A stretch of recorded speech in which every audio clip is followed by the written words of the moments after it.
You're listening to the AFTERBUZZ TV Network, now the largest new media platform on the web, and your #1 source for after-show entertainment. Very good, Keith Johnson.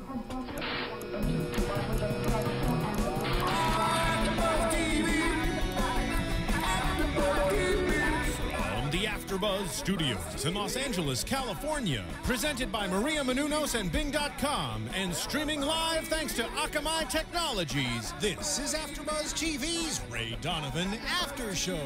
We'll break down tonight's episode and get you all the latest news and gossip. And now, another post-game wrap-up show for your favorite TV show. It's AFTERBUZZ TV's Ray Donovan After Show. Hey, what's up, everybody? This is the AFTERBUZZ TV After Show for Showtime's Ray Donovan. Today, we're going to be recapping Season 1, Episode 2, A Mouth is a Mouth. I'm Kennelia, and I'm joined by two fabulous hosts. Guys, introduce yourselves. Hi, I'm Koppel. Hey, everybody, I'm Sean O. And again, today, we're going to be recapping the episode that we saw. Last week, we talked about Episode 1, which focused mainly on us getting a better understanding of everyone in the family. Today, we get to see the backlash of what happened last week in regards to Mickey interacting with everyone, including Ray's kids, Ray himself, and his wife. So let's get right into it, because this one was juicy. I like this episode. I like the way it's coming along. Like I said, last week we saw everybody's position in the family pretty much, but now we get to see how people are interacting with Mickey. Well, I had just a little bit of a question about when we first opened. Abby seemed to be like totally hungover, and the house was a disaster. So, and Mickey had clearly spent the night. So, were they, I don't know. Was she doing coke with him? Well, yeah. Probably, right? Oh. She may have been. I don't think that she was. No, She maybe, better not. Maybe they were just drinking a lot of wine. She doesn't seem like the sort to be doing coke. No, she doesn't. But yeah, that there was just like all different kinds of alcohol bottles and glasses, and It's a bad influence around the kids. Mickey brings the party wherever he goes. He's that guy. Like, he's that guy wherever he's at. He's like, woo, turn up. And he wants to drink all night. There was food everywhere. The kids were happy. He's just like that. And he's ball of fun. Yeah, and he's handing out money like it's candy. Like, Where did he get this money? dude, I think he probably knocked over somebody before on his way from South Boston to LA. He probably knocked over a store, or a liquor store, or a couple of liquor stores. Who knows? Or maybe the priest had tons of money. well, the Catholic Church does have a lot of money, but He took it from the collection plates. right, yeah. But yeah, he does have all the coke, and he was able to get the hooker right away, and so yeah, who knows? But yeah, Bunchy was really like itching to hang out with him because he had the party money. But yeah, just very strange. And also, as soon as we open, he said this like little limerick or rhyme or something to Connor, Ray's son. That was something about like he had a yellow bill, whatever it was, but it ends with... Yeah, I didn't get it. I didn't write it down. But it doesn't matter, but it ends with, I smashed him on his fucking head, which is just like, what? Like, it's not even clever. It's not... He's such a bad role model for his grandkids. This guy. It's terrible. I mean... Yeah, he's a bad role model for everybody. So while they were having this interaction at home, Ray called the house because, like we said, Mickey was there, so Ray didn't come home. If he would have, I'm sure a fight would have ensued. But Abby was trying to keep it cool. Like, she was trying to play it off like Mickey wasn't there. The kids were there having a great time. And as soon as Ray said, I'm going to be home, we need to talk, she rushed out of the house with everybody in tow. So that's when they were in the car. We saw the interaction in the car. The kids didn't want to go to school. They wanted to hang out with Granddad. Ray called Abby on the phone and said he had something to do. And at that moment, that's when Abby made the decision, hey, let's forget school and hang out with Granddad in Malibu. Kids were like, they were ecstatic. And in that scene also, Abby says, well, the daughter says that Ray blackmails for a living. So I guess that's what the kids think he does, or Abby also thinks that. I'm not exactly sure, but it sounded like Abby, if Abby doesn't think that, she made the kids think that she thinks that, because remember, the daughter Bridget said, well, that's what you can say, but I can't. So even if she doesn't, she's telling them that. Yeah, so maybe they don't know the extent of his profession. Yeah. On a side note, when they go to Malibu, it didn't seem like Malibu to me. It felt to me like, of course, it's obviously, they're shooting it. They're saying it's Malibu. A lot of people who don't live here. It doesn't feel like that kind of a shopping center is present in Malibu, right? It felt like a lot more like Pasadena to me. Like on Colorado Boulevard, you go further down, and there's that one Paseo, Colorado shopping center down there. That's what it felt like to me. I mean, there's at least one shopping center in Malibu, but it did seem odd because they were talking about, like, what color is the ocean here? But yeah, I'm like, oh, they're going for sneakers. I don't know, it's strange. That was weird. So we saw the interaction. We get into that, the sneaker situation. Mickey wants to spend some alone time with his grandson. They go into a shop. They're looking at sneakers. The kid picks out red shoes, and then Mickey comes in with his slammer knowledge. Like, he comes in with the most backwards jailbird knowledge I've ever heard on TV. I was like, what's happening right now? He asked the kid if he was gay, and he said it in other language. And the son said, Connor said, I don't think so. And then Mickey proceeds to tell him a mouth is a mouth in regards to receiving oral sex. Yeah. And stay away from getting it in the butt, because Mickey said that's how you get sick. Which I'm sure he's referring to STDs. But seriously, it's like, I feel like you would get more STDs from the mouth contact with the genital area. It's like, dude, what you're telling him is like totally counterintuitive. At least but he did go to jail for 20 years. Right? And we kind of talked about this a little bit off air, that that might be good advice in prison, because I don't think that prophylactics are as available within prison walls. But here, and also I feel like there is some sort of softness to him, because when he opens just asking, hey, are you a fag? He was like, no, I don't think so. And he's like, it's cool. I knew some real stand-up fags in the joint. He did. He's like, don't worry if you are. Like, it's okay. So I feel like he kind of knows to comfort or... That is something I did like about that situation. How he wasn't on him about being gay, or potentially being gay, because we really don't know if he is, but everything's kind of edging towards Connor's probably gay. And grandfather was even testing him when they were out. Mickey was saying like, look at the boobies on that one, right? And right, yeah. and he was like poking his son, like nudging him, but he wasn't really responding that well. Right.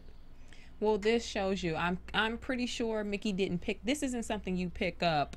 Well, you may pick up stuff like that in jail, but I'm convinced that Mickey was like this before he went to the slammer. It's just too comfortable for him. Like, that's your first talk with your grandson about getting it in the butt. Like, to me, I was like, really? Dang. Listen, if he, and I think I completely agree with you, I think he was like this before, because had he just come out and this was his first interaction with children, I might be like, okay, like, hey, come here. This isn't how you talk to kids. But he had 4 kids before he went, 5, excuse me, had 5 kids before he went to jail to begin with. So I feel like he didn't raise any of them. Probably not. Well, he talked about it. So after this situation at the sneaker store, they showed him sitting down at lunch with Abby, and she asked him, why does Ray hate you so much? And then he started to talk about the situation went down. And he said he was, when his wife was sick, he wasn't as good of a dad as he could have been. He talked about how he was into drugs. His excuse was it was the 80s. Okay. And he had a lot of nose candy. Yeah, he had a lot of nose candy. And admitted to selling it even. He did. He was that guy. Maybe that's how he has all the money. He somehow had a contact that gave him some drugs, and now he's selling it. He's like a dealer now. I don't know. I've never seen someone come out of prison with that much cash. He was just dropping $100 bills like they were ones. Yeah. It's like, wow, Mickey. So yeah, he was saying how he wasn't that good of a dad, and you know, pretty much he seemed remorseful about it, but a part of me was like, okay, this is the act, right? This is where the curtain's coming down, like it's in and scene. Like I was like, okay, this is the act. My only question is, did what he told Abby, it seemed like she would already know this. So from the perspective of a wife, you're Ray's wife, he probably told you, yeah, my dad sucked as a dad. So I was wondering, for Abby, was that enough? Like when she asked why does Ray hate you, was that all that it took, Abby? Are you satisfied? Because I think there should have been more. I feel like she's just taking that, and she's just listening to what she wants to hear, and she's like, okay, check mark, you know, that's what I already thought. I was wondering, because she was getting like weepy, like she got like teary-eyed. Yeah. And I was like, she probably had too much wine at lunch, because he didn't give, right, none of us are satisfied by the answer. And maybe it was just that he was remorseful, because he ended by saying something like, you know, I'm out, it's a beautiful world, you know, that's it.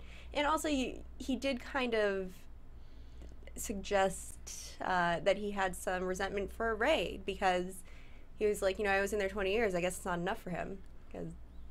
So maybe she got that, you know, Ray holds on to a grudge. Yeah. So. Yeah. I was just, at that moment, I was just hoping that she would have said something along the lines of, okay, and what else? Right. Because she probably heard this. You don't get married, and she's been with Ray for a long time. I'm sure she's heard Ray say, my dad sucks. He was on that nose candy. He did drugs. He had prostitutes. He cheated on my mom. Like, I'm sure she heard this before. I didn't want her to be satisfied with the answer. But I'm sure it'll come out later on about, you know, what the deal really was. So fast forward, they get back into the car, and they drive to drop Mickey off at the boxing gym. The kids, we got the impression that the kids haven't seen the uncles or the other family in a long time, because when they went into the gym, it was like a reunion of sort. It wasn't like they come over on the weekends. No, it was like, oh wow, you're so big now. Can we hang out with the kids? Bridget and Connor were really excited to see them, and even Bridget was like, oh, I want to get some photos for my family tree for my project. Yeah. And I felt so sad for Bunchy in that moment, because, you know, the whole day he'd been asking, where's my dad? You left with him last night. When's he gonna be back?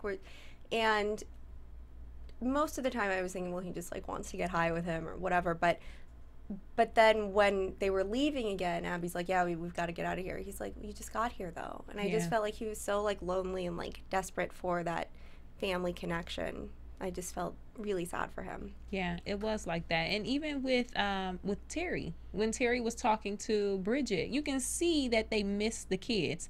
My question is, though, why doesn't Ray bring them around?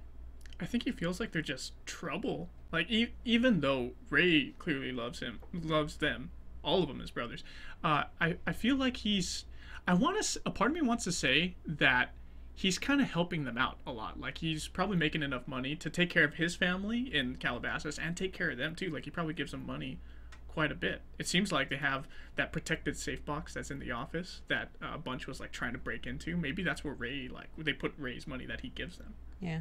I always wonder, though, when there's a family like that, and when the siblings see each other often, but the kids don't, I always wonder, why not? Because when the kids came around, it's not like, well, Bunchy has an addiction, and that, you know, it happens, but the kids don't have a problem with the brothers. They have a problem, well, they don't have a problem with anybody.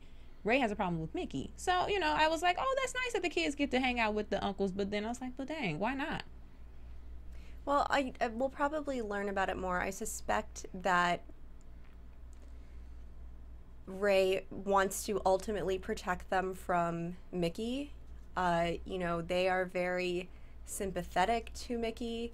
And yes, he's been gone for 20 years, but, you know, they probably will tell stories about him. True. Or Remember the good times. right, or remember they were all involved in something. I think maybe to get, I don't know, but I think he ultimately, Sean, last time you said that, you know, Ray is a protector, and I think he really wants to protect his kids from all of that world and that past and that nonsense. Yeah. Everybody's damaged in the family, especially the brothers, and it shows a lot more with them. With Terry, he's got his Parkinson's. He's like shaking all the time like a leaf.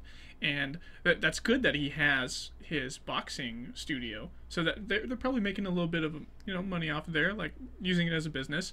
And obviously Bunch, he's a total addict. So it's just they're just so damaged, obviously damaged, and he's trying to protect his kids, but at the same time, his kids have stuff going on too. His son's like, not that it's a problem, but for him it probably might be that his son may be like starting a relationship with Tommy. Well, I would view that as a problem. Yeah. But I don't think he wants his son to be a homosexual. He's trying to protect everybody, like we were all talking about, and it's just not working because everybody's developing their own problems. You know what? I don't think even if Connor were homosexual, I don't think Ray would mind based on the way he interacted with Chloe. He seemed very, you know, he was comfortable with the Chloe situation, and he wasn't judgmental at all. He even gave her a little cash for her sex change operation. I think, though, with Connor, it's his own son, though, Yeah, and there's a lot yeah. of families that have a double standard where they're like, oh, it's okay for anybody else, but with my family, with my kids, no, they have to be this way. They have to be all hetero or whatever. yeah. And even when he finds out that his son is talking to Tommy is probably 2.5 times his age. Like, come on, Tommy, get it together.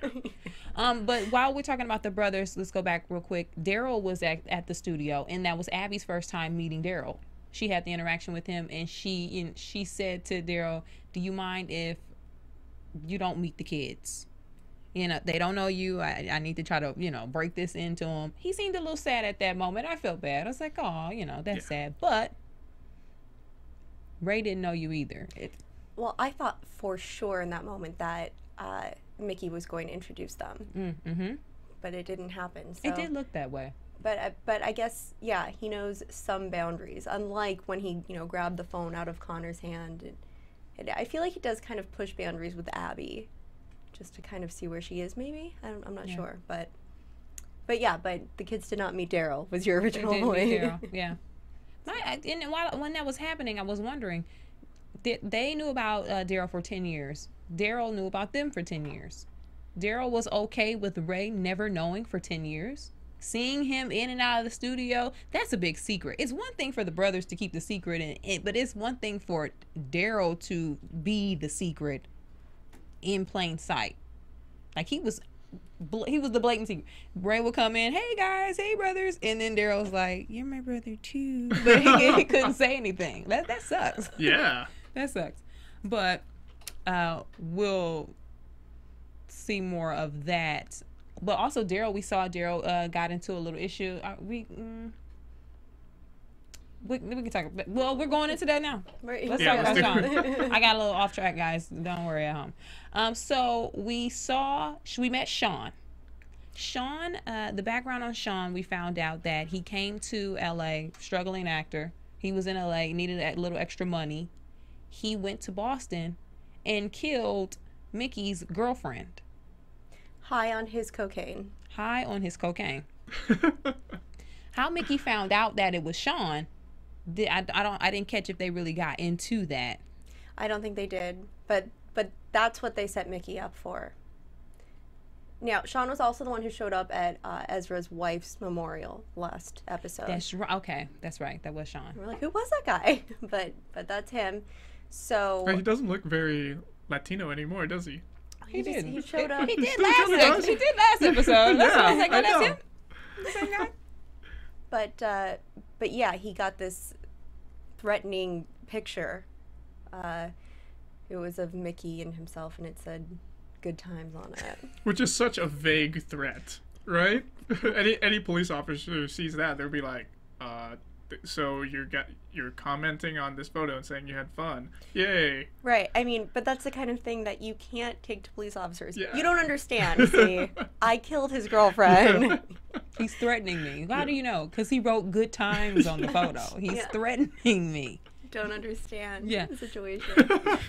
So Sean was in panic. Ray went to the house to see what was going on. And obviously, he should be panicking because of the Good Times picture.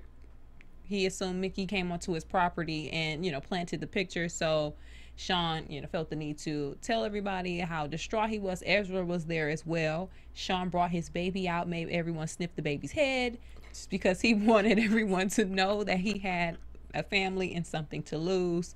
Everybody has like a creepy quirk to them in this show.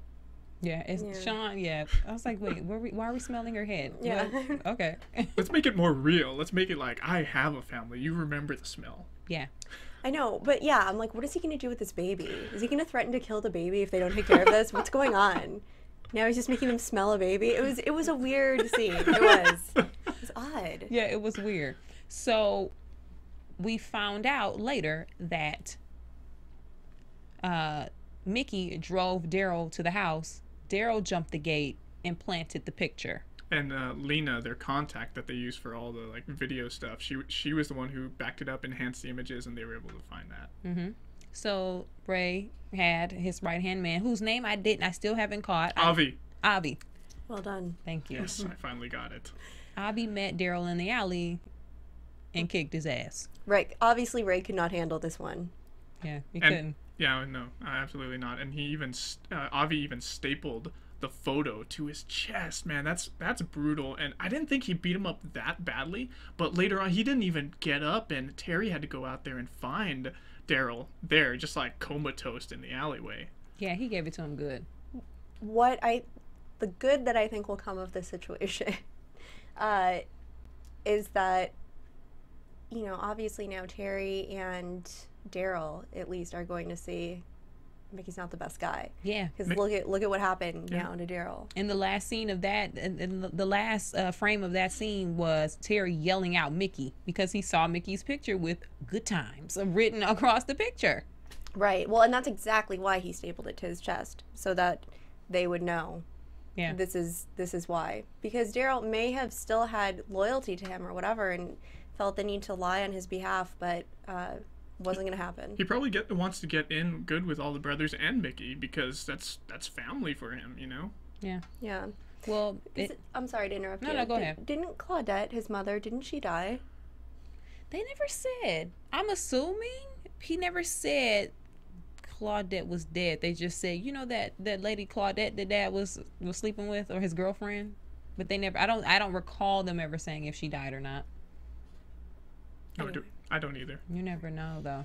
Maybe we can look it up. If you guys at home have the insight on Claudette, put the APB out on her so we can find out what happened. So it seems like Ray is chipping away at the brothers piece by piece in regards to their relationship with Mickey. We saw Mickey and Bunchy doing shotguns in the office, so Mickey is still doing drugs with his son, with his addicted son. So he was shotgunning away. He was like, he was blowing pot into his mouth. Yeah. Smoke into his mouth. Okay, that's what they were doing. I was like, what is that? What the heck are they doing? And I never see it on TV. It's not something for me that happens very often. Like I was like, what the heck? I thought he was like, I thought it was something else. I thought he was doing something weird with him, like. That wasn't weird enough for you? I thought it was weird. Shotgunning with your ex-con dad, in a boxing gym office. Yeah. Bunchy was having the time of his life. Mickey was being that dad. Didn't care. He was, partying, having a good time. He's being the cool dad right now, doing drugs with all his kids, his 30-year-old kids. Yeah, Mickey. So. Oh, I'm gonna try with him. So we see the interaction. Like I said, it seems like by the end of the season, maybe everybody is going to have a problem with Mickey except Abby, because it seems like after all of this, she's one of the only people besides the kids who still see the good in him. Even throughout this whole situation, I don't know. We'll get to that. We'll touch on that in the later episodes. But we touched on Tommy Wheeler. So before we go into Tommy Wheeler and Sean, we already talked about Sean a little bit, but I wanted to mention all of our fans who are listening to us on AfterBuzz TV iTunes should go to the iTunes search bar and type in Adventures of Serial Buddies, or just type in Serial Buddies, because guess what? It's an awesome movie. Download it. It helps us here at AfterBuzz TV keep the lights on. Am I right, guys? You're right. Yes. It's a freaking hilarious, funny movie. It's pretty much Dexter meets Dumb and Dumber. And it's got so many stars in it that make like awesome cameos. It's got Kathy Lee Gifford. Christopher Lloyd has an awesome role in it, awesome scenes. Christopher McDonald's in it too. He plays a priest, Catholic priest. We got a bunch of other people. Artie Lang's in it too. Yeah. And my personal friend, Gian Molina, he's on it. He's freaking hilarious. He's my favorite character on there. You guys need to check out Adventures of Serial Buddies. Download it on iTunes. Thank you. That was awesome. So, Tommy Wheeler. Last episode we got a little background on Tommy. He, you know, Ray saved his movie. Tommy got caught with a tranny. Ray did a little switcheroo. He made it seem like Tommy was in the bed with a dead girl, party girl, and then the other guy, Deontay or whatever his name was, you know, was off the hook. Yeah. But Tommy gets a text message with a sex tape. So Tommy's watching the sex tape, and it's him giving oral sex to a tranny, Chloe. We found out her name was Chloe. Real name, Steven Unter. Right. So Ray, you know, of course, Ray goes in and tries to figure out what happens. He asks Tommy to call Chloe. This is a serious situation. He's like, what does she want? Tommy's like, I mean, I hung out with her a couple times. She's cool. Like, he's like just living in La La Land. Like, she's cool. She has a great vibe to her. He calls her. Ray had to force him to find out what she wanted. Chloe wants $1 million.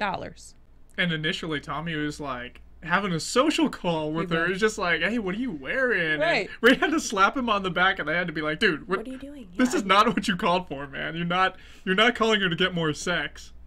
So Ray eventually meets up with Chloe. And we saw, you know, Chloe, she looked like, you know, a troubled girl. She does, you know, she's a tranny. Ray later on said that you need to stop giving random blowjobs to people. She was on drugs. You know, she's just, you know, going down the wrong path. Had been arrested for prostituting the street and drug possession, maybe burglary or something. But yeah, but Ray definitely saw that she was in a bad spot. I must mention, they actually did a really good makeup and costume job on her. Yeah, Chloe, like that. Well done. They had her hair. She had her hair done. It was cute. She had her little ponytail. Yeah. So Ray was talking to her. He asked her why did she want it. She said that she wanted to get a sex change operation. Meanwhile, they're having a conversation, and Chloe's other boyfriend, was that her boyfriend or her pimp? She said boyfriend. Her boyfriend was there, I guess, waiting to throw hands if Ray got out of line. That whole situation, the sex change, getting the money for that, it totally reminded me of Dog Day Afternoon with Al Pacino. You guys ever see that movie? And that's like the premise. Like, this guy robs a bank to get money to give his boyfriend a sex change. Oh, that's sweet. So it's so funny that they're using that storyline for this. Yeah, no, and so she, you know, had the meeting with Ray, and once she had the meeting, I thought it was over. I was like, okay, they were listening to the conversation, making sure they got everything on tape. A part of me was like, okay, they're just gonna give her the money and be done with it. But they were just getting intel. Yeah, they were just finding out. They went over and jacked Chloe up. They totally stole all her computers, electronics. You even get to see that they have a sex webcam thing going on, and they got some other boys dancing in front of the camera. That guy was jamming. He had on the leather shorts. He was in there like, yeah. He was jamming, so... Don't forget his suspenders. He had suspenders on. They raided the house, took everything. They even took the guy's cell phone, the roommate's cell phone. Chloe was distraught after that, and Ray... We got to see the soft side of Ray again, because even after he, you know, choked Chloe out, he went into a room and told her, you know, you should stop doing the things that you're doing, because it's only gonna have you end up dead. You're on drugs. You're giving random blowjobs on the street. You have to stop. And Chloe said, what'd she say? You don't know my life, or something along those lines. But we saw that Ray actually felt some sympathy for her, because he could have just walked out. But again, I think that's his inherent nature, to just take care of people, protect them. Yeah, but last episode when he did that, it came back to bite him when he tried to protect Disney Girl from her stalker. She ended up like coming on to him and ruining his marriage. And all he did was kiss her, which was a stupid move. Well, no, remember in the car. Oh yeah, I forgot about that. Damn it! They had but she's in the forced. car. All she did was kiss his wiener. But she's forcing him. Seriously, she's like totally blackmailing Ray. She is. Seriously. So that came back to bite him. I feel like something later on is gonna. I don't want to go into predictions yet, but let me just say it real quick. This could potentially come back to bite him too. Yeah, it could. So after that, Ray went to Stu. We saw Stu in the office with a broken hand, and he was there with Disney Girl on the couch with her guitar. Yeah. So Stu was going off, being crazy Stu. Ray shows Stu the sex tape, and he freaks out as well because, again, Tommy Wheeler has this $200 million movie coming out. They already fixed one problem for Tommy. He came back with another problem with Tommy. I'm sure he'll have another issue, dealing with Tommy. Tommy seems like a complete moron. He is. He just doesn't get why he should not be texting. How did he get Ray's son's? Was it his phone number? I was thinking that too. Yeah. How did you have time to get his contact information? Yeah, not okay. Like, when did this happen? Let me propose my theory. Perhaps he's really into Tommy's movies, and Connor ended up finding like his fan website and said, "Hey, it's Connor." He like gave him a message on the website. So it probably goes to something general, but he dug through that stuff because maybe he like at the spa when they were in the backyard in the jacuzzi. He probably said, "Hey, I'm gonna message you on your website so you can go ahead and we can hang out or something. Let's have a boys' night." Or probably that good old Twitter. Right, but again, it doesn't occur to him why this is not a good idea for him. Yeah. Or why, yeah. He's a sex addict. He's a ding dong. Right. Tommy's a ding dong. He's a sex addict, fine. Yeah, and I understand that that's like a real thing. He's crossing the line too. Right, but all the more reason why he should be sympathetic to other kinds of addiction and why he should not be asking this girl next to him puking her face off that, hey, do you want to get high? I mean, he's an idiot. He is. Tommy's an idiot. He could very well become a pedophile by next episode. If he's, but you don't just, my theory, I don't think you just slip into pedophilia. If you're this comfortable, you're reaching out to poor little Connor. This poor little Connor. Like, you're just having this conversation with the bathrobe on. He's thinking, but put this into perspective. He's outside with a bathrobe on, texting little Connor. Late night. At night. Yeah. The stars are out, and you're like on social networking with little Connor. Like smiling. This is, to me, this can't be new. This can't be a new thing for Tommy Wheeler. The ding dong. Well, but I actually expected him to be text messaging Chloe at that moment instead of Connor. yeah. But surprise, surprise. Yeah. I'm sure, well, based on the fact that he wasn't fazed that Chloe was, blackmailing him, he'll probably keep talking to her because he said to Ray, I like her vibe. She has a really good vibe about her. She's cool. So Tommy will probably still be in contact with her. He's not going to stop hooking up with trannies. Let's be honest about this. Ray's just going to have to figure out a way for it to be acceptable to the public image. Ray has to keep paying them off. Yeah.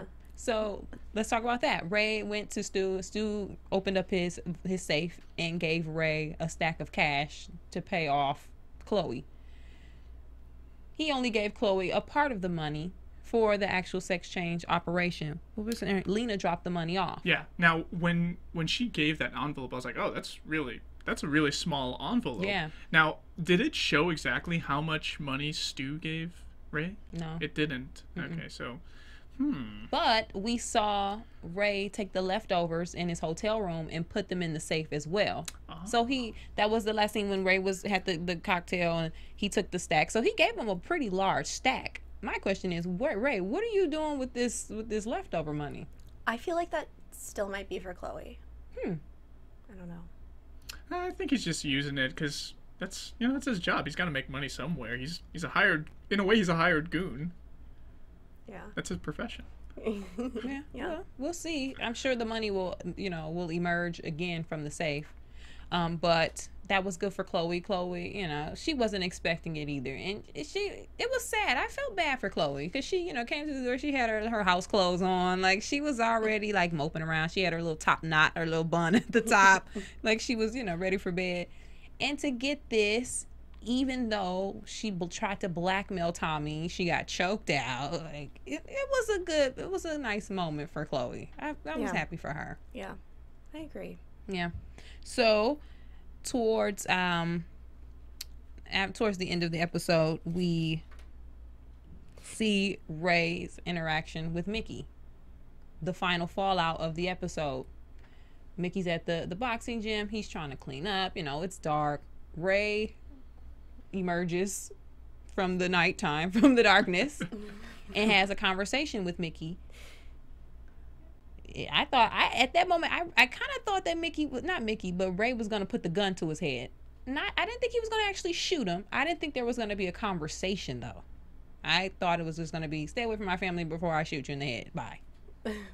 But it wasn't. Ray made a good point to Mickey. He said, you don't want to be close to your family, to the family. You want my family. But why? Like, is it just me? And I'm going to put this out there. Is it just me, or is Mickey a creepy guy? And I'm speaking in terms of the way he interacts with Abby.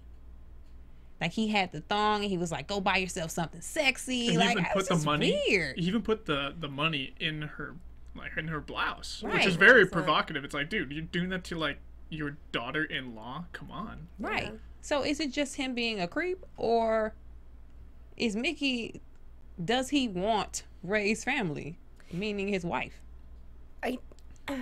Yeah, I mean, there's so much that we don't know, but I think he definitely wants to hurt Ray the deepest way possible. Whatever has gone on between them, obviously there's a lot more to come, and he knows obviously that Ray cares more about this family than anything else, so that's the best way to get at him. I feel like there's only one good thing that Mickey has done for Ray, which was killing that priest. That and we got to see the priest's last name on his driver's license. It was O'Connor. Right. So I thought it was O'Hannon. No, Michael O'Connor. All right. I think. So Whatever. a smile like crept across his face once he saw that fax, and it was just like, dude, Mickey did do something to please Ray, even though everything else has just been pissing him off. Yeah.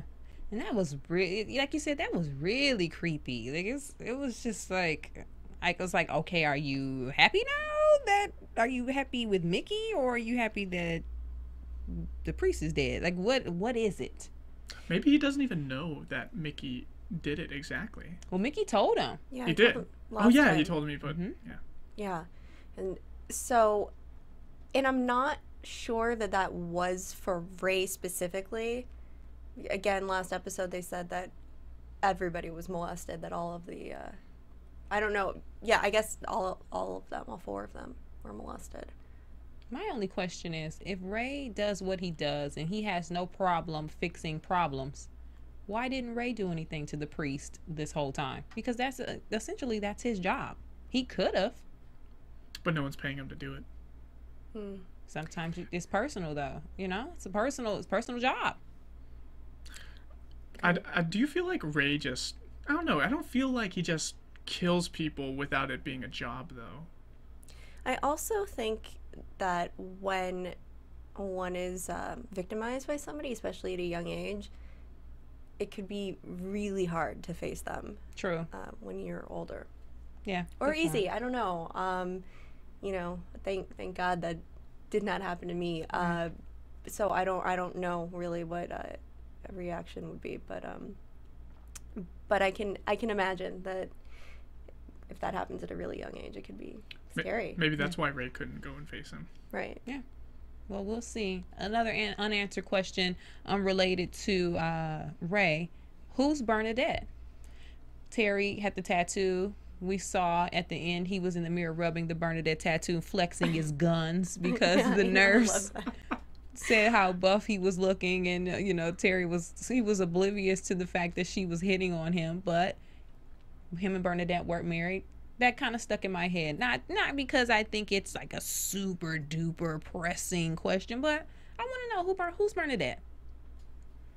Yeah. And where did Terry get his guns? But so for a guy who doesn't seem to be really active in, like, I don't know, well, he's obviously not a fighter anymore. He's more of a coach. He's the owner of the boxing studio. He's still really fit. Yeah.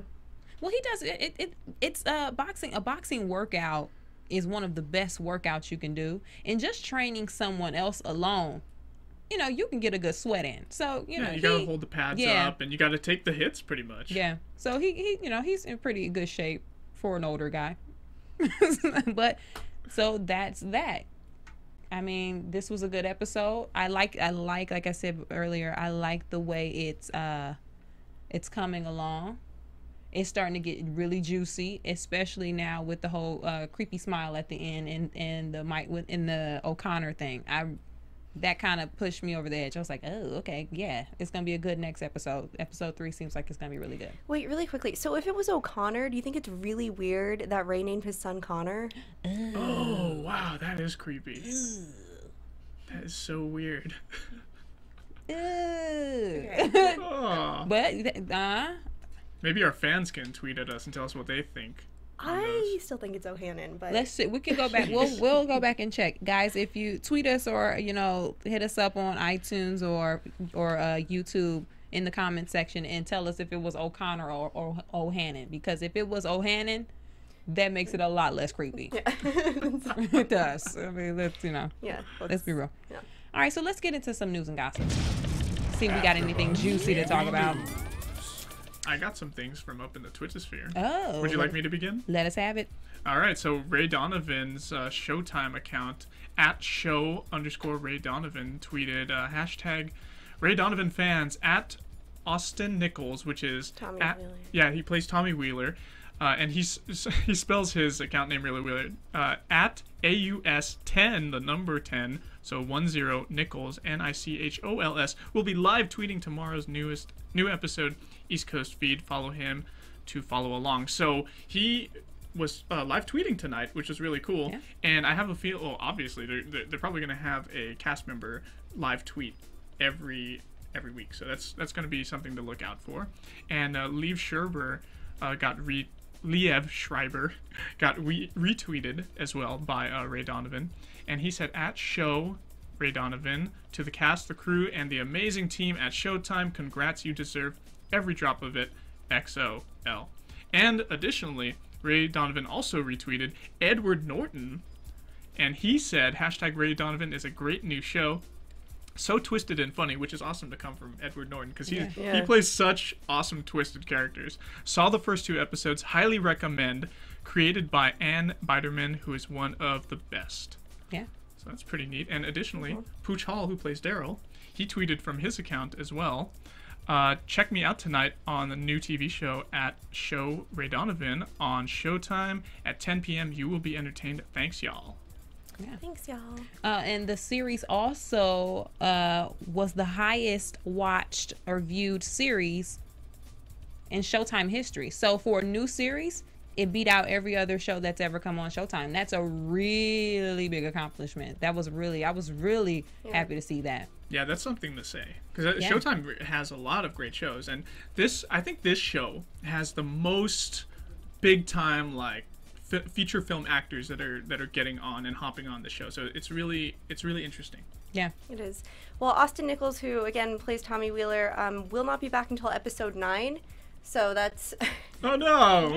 I know, but we'll see where it goes. And again, yeah, he was live tweeting, and somebody tweeted at him during the show. Is something going to happen with Connor? And he said, "I hope not." Oh, I know, man. Yeah. So creep. Well, 6 episodes is a long time to develop their relationship. Yeah, so who knows? Oh. That's oof. All right, guys. So let's get into some predictions.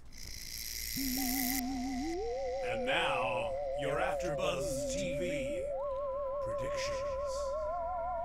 I was gonna get into a Tommy prediction, but since he's gonna be off until episode 9, that's out of the window. My prediction, again, like I said, I think Ray, I don't think he's going to do it directly, but I think everyone's relationship with Mickey is going to be chipped away by the end of the season. And it seems like I have this feeling that the only person that will be on Mickey's side will still be Abby. I just after the story that he gave her about why Ray hates him, the fact that she took that as enough for me, it was like, okay, Abby, well, you're gonna be his homie. I agree with you, and I think the reason will be because Ray is going to so overreact so many times, or in her eyes overreact. That's the reason that she's going to stay on Team Mickey. And then I'm also going to predict that we will learn that Ray did not protect his family in the past, probably because he was a child. I'm assuming it's because of this priest. And so that's why he's the way he is now, even if it's to his detriment, like you were saying, Sean, that I got him in trouble with his job maybe a couple times now. So that's why he's overprotective now. Yeah. I feel like by the end of the season, Mickey's gonna die. Because this can't, yeah, I don't feel like this kind of a relationship with Mickey and all the characters can proceed into the next season. I just can't see it happening, and I feel like he's a bad guy. You know, he's this creeper old man we don't know. It's so ambiguous. We don't know what he's trying to do with Ray's family. I feel like it's gonna get answered, and by the season's end, like you were saying. I feel like it's gonna be turned around, like everything's gonna be turned around on him, Kennelia. I feel like he's just gonna lose everybody, and then it'll make it even more okay for him to be killed off as a character. Scandalous. All right, guys. So where can we find you guys? Well, you can find me at Sean Austin O on Twitter and Instagram. You can follow me at Koppel for Mayor, KOPPELFORMAYOR. And I'm on Twitter, Instagram, and Facebook at Kennelia. Thanks again for watching us. Come join us same time, same place for the Ray Donovan After Show, AfterBuzz TV. From Bing.com, executive producers Maria Menounos, Kevin Undergaro, Phil Svitek, and the entire AfterBuzz TV staff, we would like to thank you for listening to the AfterBuzz TV network. To watch or listen to other after shows and post comments or questions, be sure to visit AfterBuzzTV.com. I'm Sir Richard Wentworth, and this has been a presentation of AfterBuzz TV. Buzz you later. The views expressed herein are those of the hosts only and do not necessarily reflect the views of AfterBuzz TV or its owners or principals.